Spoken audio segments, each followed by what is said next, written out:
There are few things in life that are as fulfilling as watching a child learn and develop. The child, the school, and Defilement. The rape story among students of the Chrisland School between juvenile made a far-reaching exposure of the brazen negligence of school owners and their management over their students. This is one story too many in recent times. These children were making out with one another and recording it with their phones, undisturbed and relaxed, at Dubai, where the school had taken them to participate in a competition. They obviously have been doing this very act regularly, from the way they made jest of one another while the act was ongoing. In the video uploaded by the students, you will notice that there was no one supervising the students. A female student sneaked into the embrace of some boys right there in the same apartment. Where was the supervisor or the school representative who took them to this competition and paired them all in the same room without a duty of care? Has he or she been punished or possibly sacked? These children could have as well sneak out of the apartment into town and then get hurt without anyone knowing.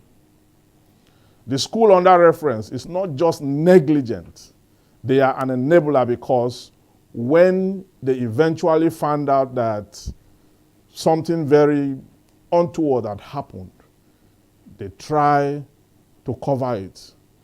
And then when it failed, they reprimanded the students and suspended her based on the issue in question. Chrisland is not the only school with this wide gap in terms of responsibilities and the lack of duty of care between school authorities and students. It is now a pandemic which this society must fight head-on.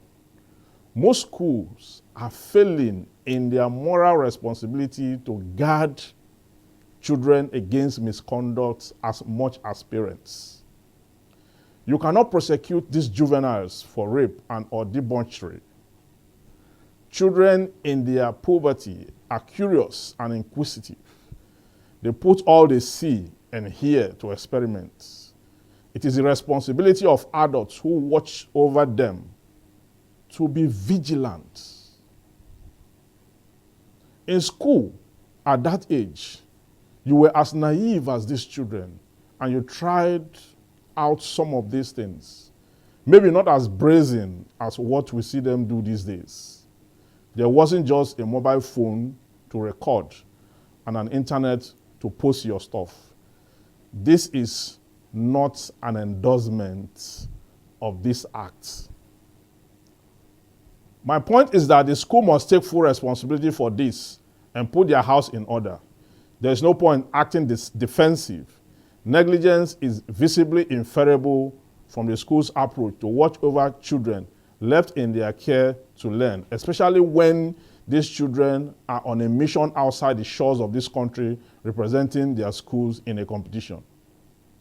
Your children are miles away from you on social societal intelligence. What these children know will shock you. You don't know. You need more than paying premium school fees and dumping them in a boarding house to give them a future. You must rescue them from this society and the negative influence it spills all over their lives. You must get involved.